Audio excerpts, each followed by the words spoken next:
दोस्तों, जैसा कि आज हम डिस्कस करने वाले एक पल्स ऑक्सीमीटर की, जो कि आज के टाइम सबसे ज़्यादा यूज होने वाला इंस्ट्रूमेंट है। जो कोविड पेशेंट रहते हैं उनमें सबसे ज़्यादा यूज होने वाला इंस्ट्रूमेंट है और इसकी संपूर्ण जानकारी हम आपको देने वाले हैं। तो कृपया आपसे निवेदन है कि पूरा वीडियो आखिरी तक देखें। किस प्रकार से इसका यूज करना है, कैसे करना है, वो सब इस वीडियो में आपको देखने को मिलेगा। तो सबसे पहले मैं आपको बताना चाहता हूँ कि ये पल्स ऑक्सीमीटर होता क्या है।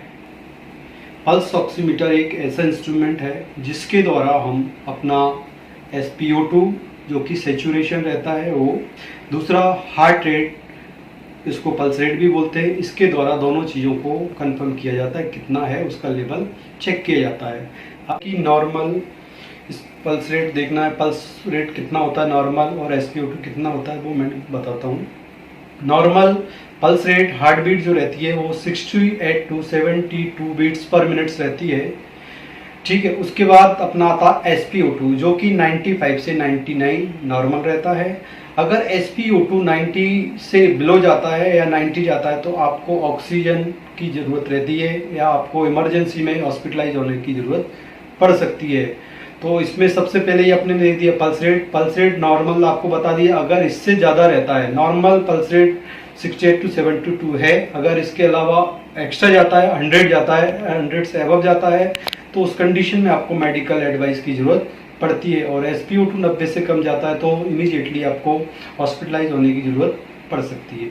अब ऑक्सीजन लेवल किस प्रकार से मेजर किया जाता है और पल्स रेट किस प्रकार से मेजर किया जाता है, मैं इस इंस्ट्रूमेंट में आपको दिखाता हूँ। फर्स्टली इंसर्ट करना है फिंगर्स को,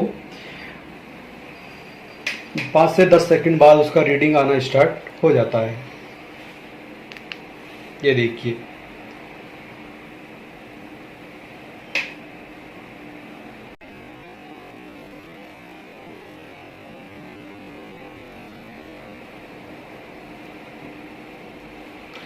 ये देखा आपने कि आप इंसर्ट करने के बाद उसको कम से कम 30 से 1 मिनट के लिए लगा के रखना है, क्योंकि क्या होता है कभी कभी इंस्ट्रूमेंट के कारण रीडिंग फॉल्स भी आ सकती है और ड्राई ना होने के कारण फिंगर्स उसमें एबनॉर्मल वैल्यू भी आ सकती है। तो 1 मिनट कम से कम लगा के रखना है।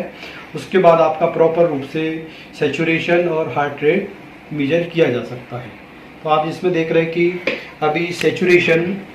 अभी देख रहे हैं सेचुरेशन इसमें 98 है और हार्ट रेट 76 है, जो कि नॉर्मल है। मीटर यूज करने से पहले अपने को क्या क्या सावधानी याद रखना है वो अभी हम आपको बताते हैं।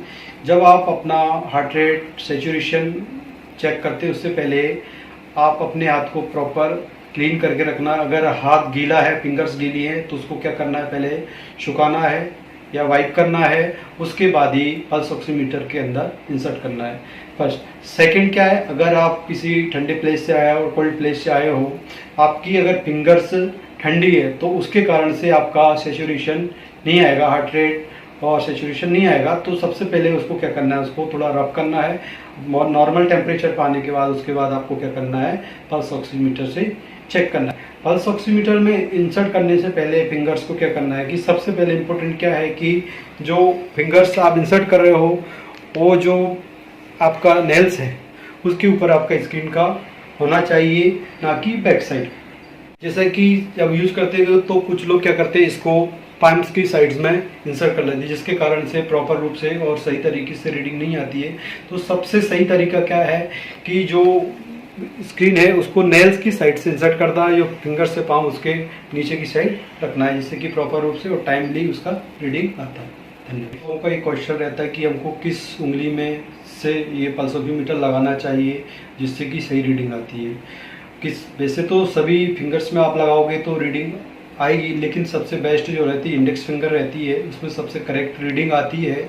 तो हमको क्या करना चाहिए, सबसे पहले अपने की इंडेक्स फिंगर को इंसर्ट करके और उसका जो बटन है उसको ऑन करके और 30 सेकंड से 1 मिनट के लिए लगा के रखना है। उम्मीद है कि जो भी अभी वीडियो बनाया है वो आपको बताया, आपने जो देखा कि पल्स ऑक्सीमीटर किस प्रकार से यूज करना है, किस प्रकार से रीडिंग लेना है, कि क्या क्या सावधानी रखना है पल्स ऑक्सीमीटर में चेक करने के लिए। तो उम्मीद है कि आपको ये वीडियो पसंद आया। धन्यवाद।